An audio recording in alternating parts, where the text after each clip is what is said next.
Hello everyone, myself Bhumi and you are watching my channel Bhumi maths classes. इस video में मैं chapter 3 करा रही हूँ। चैप्टर का नाम है pair of linear equation in two variables. Exercise है हमारी 3.3 और क्वेश्चन जो है थर्ड है। क्योंकि आई होप कि आपको मेरे एक्सप्लेनेशन समझ आएंगे, आपको मेरा काम पसंद आएगा।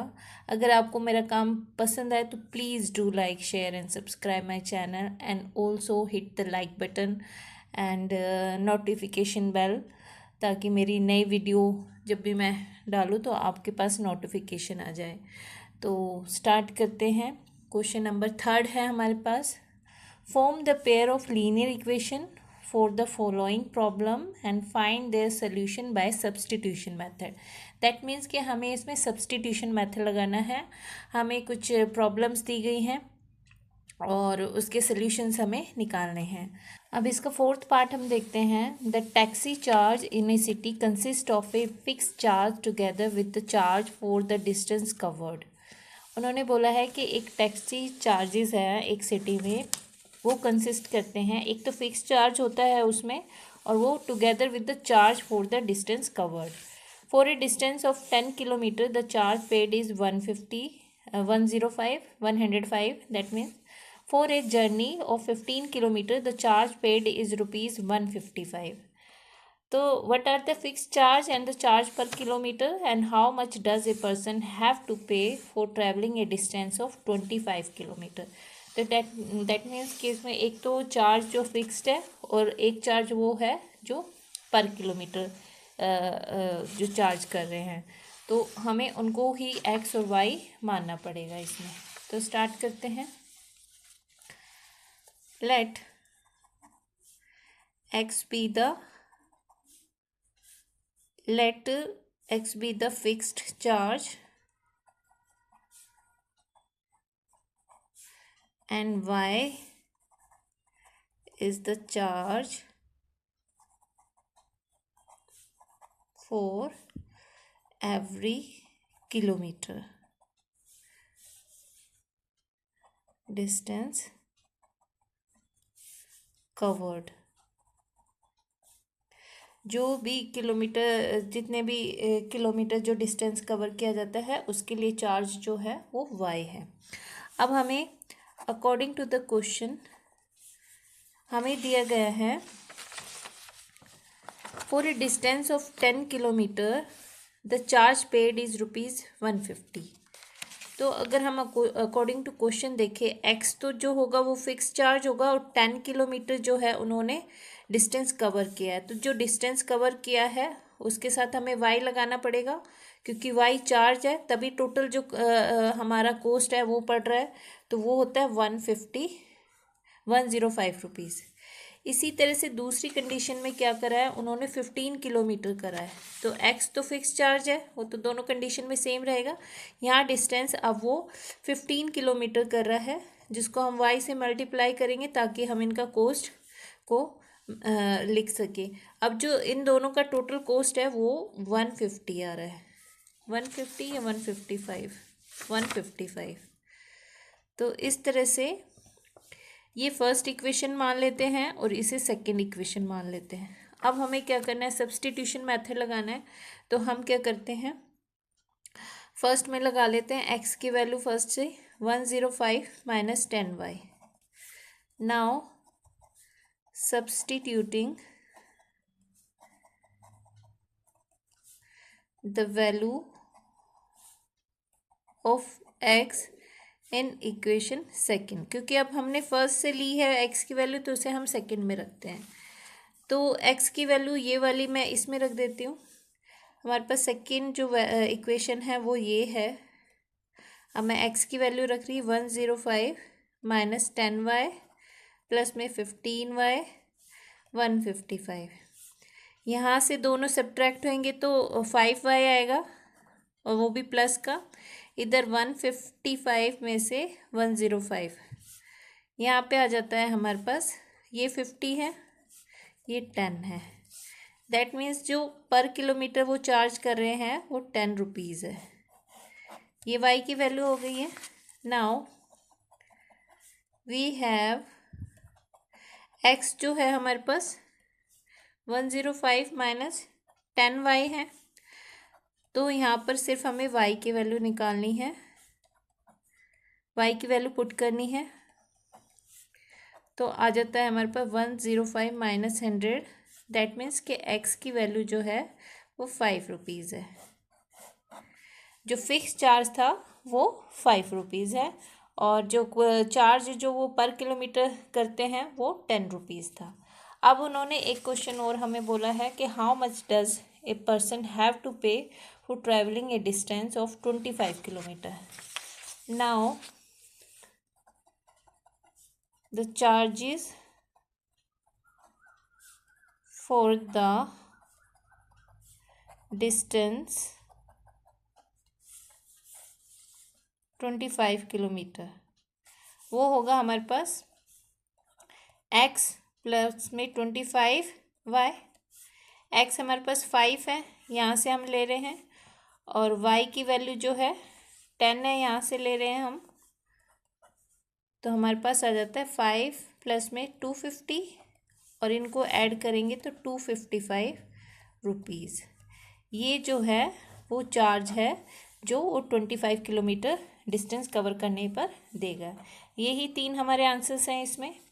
एक्स और वाई की वैल्यू निकालनी थी, और हमें 255 रुपीज़ जो है 25 किलोमीटर डिस्टेंस के लिए जो चार्जेस पड़ते हैं वो निकालना था। तो इस तरह से A fraction becomes 9/11 if 2 is added to both the numerator and denominator. If 3 is added to both the numerator and denominator, it becomes 5/6. Find the fraction.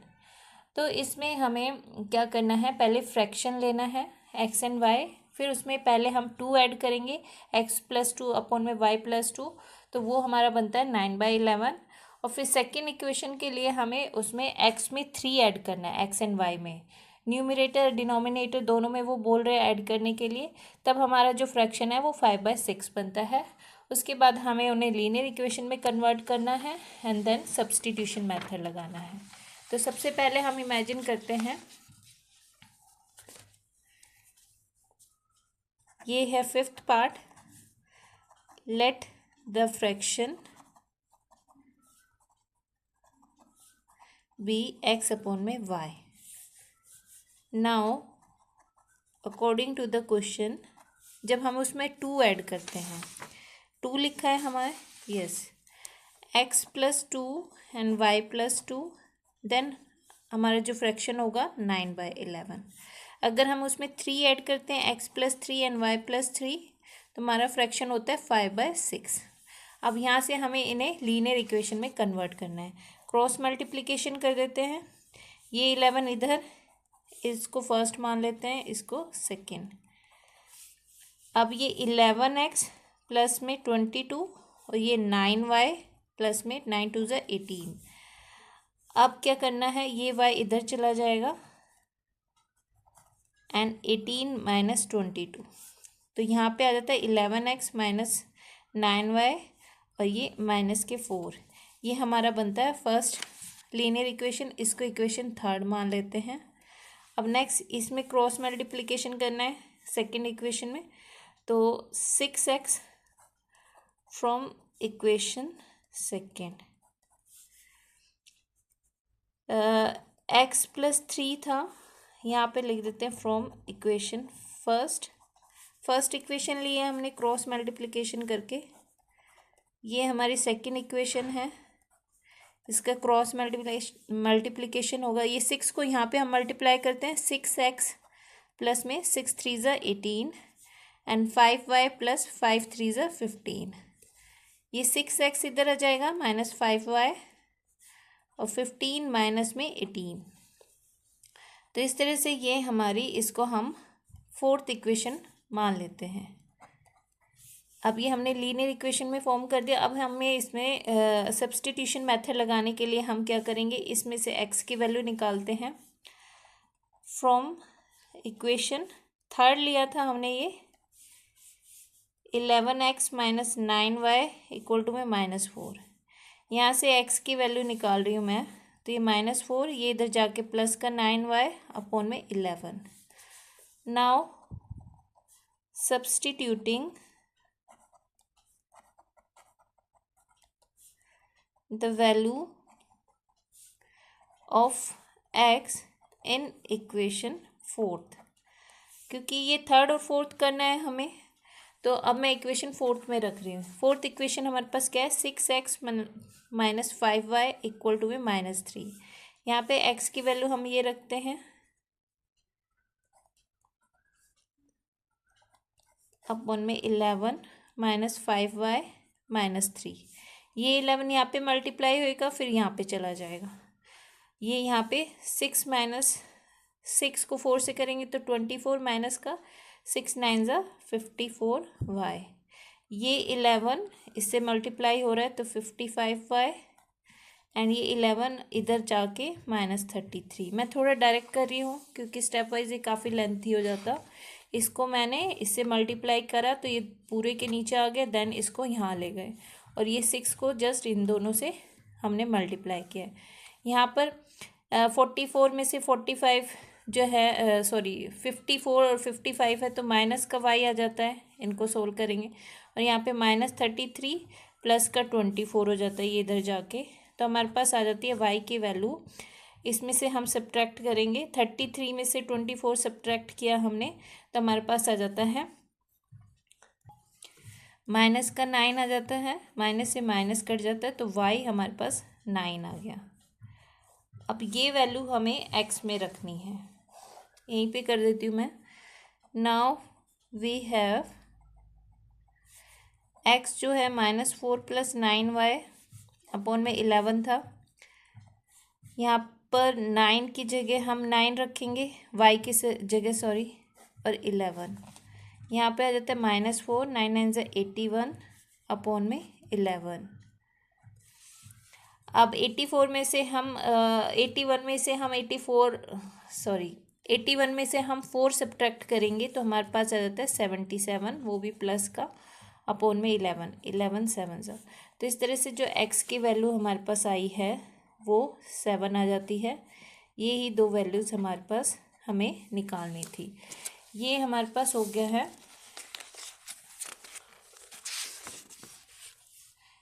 y हमारे पास 9 आ गया और x 7 आ गया है। इसमें हमने जस्ट यहाँ पर 9 की वैल्यू पुट करी है, 9 9 ज़ा 81, 81 में से 4 सब्ट्रैक्ट करा क्योंकि प्लस माइनस था तो 77 आ गया। 11 में को 77 को 11 से डिवाइड करेंगे तो 7, तो x की वैल्यू 7 और y की 9। इसमें सिर्फ सब्सटीट्यूशन मेथड डालना था हमें और हमारे पास यही फ्रैक्शन आ जाता है 7 अपॉन में 9। ये हमारा फ्रैक्शन होगा। अब इसका नेक्स्ट पार्ट देखते हैं हम। हमारे पास 6th पार्ट है इसका, थर्ड का। 5 years hence the age of Jacob will be 3 times that of his son. 5 years ago Jacob's age was 7 times that of his son. What are their present age? तो सबसे पहले तो हम present as जो है वो imagine कर लेंगे, क्योंकि उन्होंने बोला है आज से 5 साल बाद जो है जैकब की जो एज होगी वो 3 टाइम्स होगी उसके सन से, और 5 साल पहले जो जैकब की एज थी वो 7 टाइम्स थी उसके सन से।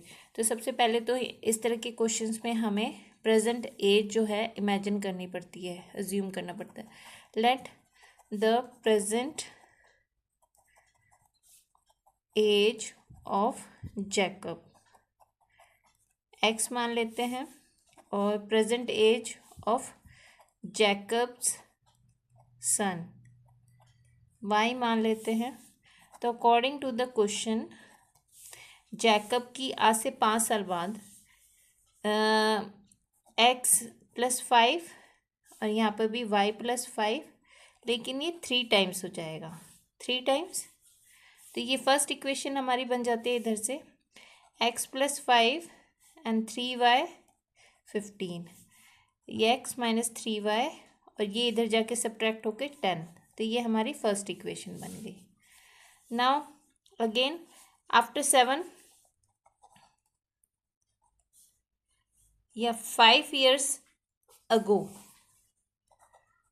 5 years ago जो होगी माइनस में हो जाएगा x - 5 एंड y - 5, लेकिन दिस टाइम जो जैकब की एज है वो कितना हो गई है 7 times that of his age of son. तो यहाँ पर हमें 7 लगाना है। 5 ईयर अगो जो जैकब की एज थी वो 7 टाइम्स थी उसके सन से। तो यहाँ से भी हम एक लीनियर इक्वेशन निकालते हैं। 7y 7 5 35, ये 7 इधर चला जाएगा और ये -35 + 5, तो यहाँ पे आ जाता है हमारे पास -30। ये सेकेंड इक्वेशन हो गई है। अब सब्सटीट्यूशन मेथड लगाते हैं। यहाँ से मैं x की वैल्यू ले लेती हूँ। फ्रॉम इक्वेशन फर्स्ट हमारे पास क्या था, x - 3y = में 10 था, तो x की वैल्यू जो होगी 10 प्लस में 3y हो जाती है। Now substituting the value of x in equation second, क्योंकि हमने फर्स्ट से सेकेंड वाई एक्स की वैल्यू निकाली है तो उसे हमें सेकेंड इक्वेशन में डालना पड़ेगा। तो सेकेंड इक्वेशन है हमारे पास x - 7 = में 30 - 30।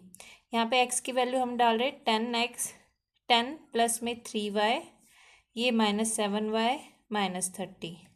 इधर जाके माइनस का हो जाएगा तो हमारे पास आ जाता है, इधर से हमारे पास -4y हो जाता है और इधर से -40 बन जाएगा। ये माइनस से माइनस, तो y की वैल्यू जो आ गई हमारे पास 10 आ गई है। ये 40 को 4 से हम डिवाइड करेंगे तो हमारे पास 10 आ जाएगा। नाउ अब हम x की निकालते हैं। वी हैव x 10 + 3y था हमारे पास, तो 10 प्लस में 3y की वैल्यू हम 10 डाल देते हैं यहाँ पर, तो 10 प्लस में 30 x की वैल्यू आ गई हमारे पास 40। तो यही हमारे आंसर्स थे। x की वैल्यू हमारे पास ईयर्स, यही दो आंसर्स थे हमारे पास। x की वैल्यू 40 है तो y की वैल्यू 10 है। तो इस तरह से हमने इन तरह के जो क्वेश्चंस होते हैं एजेस वाले, उसमें सबसे पहले हमें प्रेजेंट एज जो है अज्यूम करना पड़ता है। तो हमने जैकब की x ली और उसके सन की y ली। फिर अकॉर्डिंग टू द क्वेश्चन आज से 5 साल बाद उसकी जो एजेस होगी वो 3 टाइम्स होगी उसके सन से। तो x में भी 5 और y में भी 5, क्योंकि वो 5 साल बाद की बात कर रहा है, फ्यूचर की। तो इसलिए हमें प्लस करना पड़ेगा 5 ईयर्स, और वो 3 टाइम्स है अपने सन की, तो इसलिए यहाँ पर हमने 3 पुट करा। यहाँ से हमने एक लीनियर इक्वेशन फॉर्म कर ली। इसी तरह से 5 ईयर अगो जो था, 5 ईयर अगो की बात कर रहा है, वो पास्ट की बात कर रहा है कि 5 साल पहले जैकब की एज 7 टाइम्स थी अपने बेटे की एज से। तो माइनस का 5 इसलिए लगाया क्योंकि 5 साल पहले की बात कर रहे हैं और वो 7 टाइम्स थी, वो गिवन है हमें, तो इसलिए यहाँ पर 7 लगाया। इससे भी हमने एक लीनियर इक्वेशन फॉर्म कर ली। फिर उसके बाद हमने फर्स्ट में से, ये फर्स्ट इक्वेशन थी हमारी लीनियर, उसमें से हमने x की वैल्यू निकाली और उसको हमने सब्सटीट्यूट करा है सेकेंड इक्वेशन में, जो कि ये थी x - 7y - 30। इसमें हमने वैल्यू डाल के y की वैल्यू 10 निकाली। फिर इस वैल्यू को हमने इस वैल्यू में डाला है जो हमने x की वैल्यू इक्वेशन फर्स्ट से निकाली थी। इस तरह से हमारे पास 40 आ गया है। तो 40 ईयर्स जो है जैकब की एज है और उसके सन की एज जो है 10 ईयर है। इस तरह से हमने अभी इस वीडियो में सिर्फ थर्ड क्वेश्चन डिस्कस करा है। तो ये एक्सरसाइज कंप्लीट हो जाती है। आई होप कि आपको मेरे एक्सप्लेनेशन अच्छे लगे होंगे। अगर आपको सही में मेरा काम पसंद आता है तो प्लीज़ सब्सक्राइब माई चैनल, ताकि हमें थोड़ा मोटिवेशन मिल सके। Thank you for watching.